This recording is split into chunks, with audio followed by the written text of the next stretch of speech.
Bwana, sasa kiukweli ni kwamba tukubaliane tu kwamba hiki ambacho kinafanyika katika klabu ya soka ya Simba ni kutaka kutengeneza maangamizi kwa baadhi ya timu dhaifu. Mwisho tuje tu kuzungumza kwamba Simba amejitoa muhanga msimu huu akihitaji kufanya mambo ya kimkakati na kufanya usajili wa kikubwa zaidi.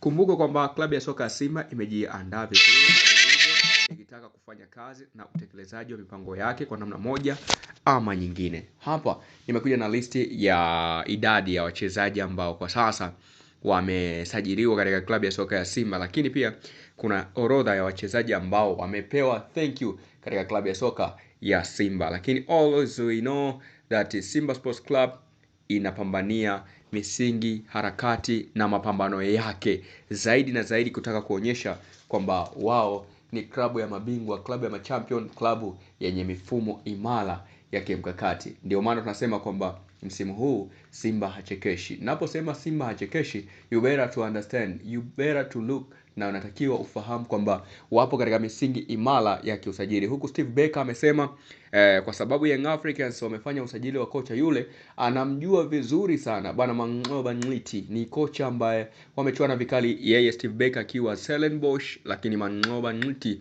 akiwa kule katika klabu ya Mamelodi Sundowns. Kwa hiyo anajua yule akitua Jangwani anafanya sajili za maana na ni competitor wa hatari zaidi. Kwa hiyo anamjua vizuri. Kwa hiyo at the end ameamua kukifanya, ameamua kufanya jambo la kimkakati. Hapa kuna wachezaji kutoka katika ukanda wa kule Morocco, klabu ya AC FAR Rabat now in the house ndani. Huku unaambiwa Ismail Sari naye ni kiungo fundi kutoka kule katika klabu ya Mazlak kule Senegali, naye pia anakuja kujiunga. Yaani ni mashine za kazi ambazo zinaletwa kwa lengo moja tu. Lengo la kuletwa Simba ni kujiandaa na michuano ya ligi ya mabingwa barani Afrika. Time is up to zero. Muda unasogea, muda unasonga, na this time ni muda ambao Simba Sports Club anatipaswa kuanza project zake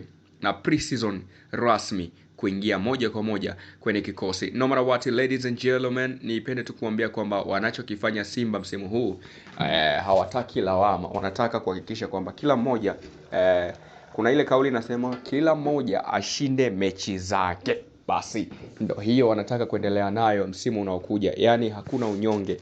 Upande wa kushoto Lebase Gay, upande wa kulia Anse Ura, Klatus Chota Chama, alafu una Mohamed Mehri, nyota wa RS Berkane kutoka timu ya taifa ya Morocco. Alishiriki chani, tulishuhudia alipiga chuma 2 katika mechi dhidi ya Taifa Stars.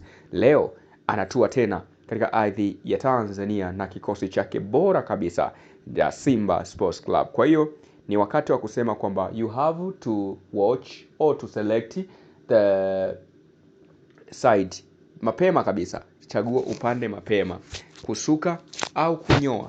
Kama utachagua kusuka, basi hakikisha kwamba msusi wako yuko well chap. Kama utakubali kunyoa, basi hakikisha designer pia au baba master ni cutting master ni mnyama kweli kweli. Kwa hiyo mpaka hivi sasa Steve Barker anasema tunaanza upya kabisa. Yaani tunazima zote, tunawasha nyeupe na nyekundu. Wewe mtazamaji wa Simba Sports Club, wewe muangusha comment yako hapo, tuambie wewe ni kipi ambacho unatarajia kiwe katika uzani huu.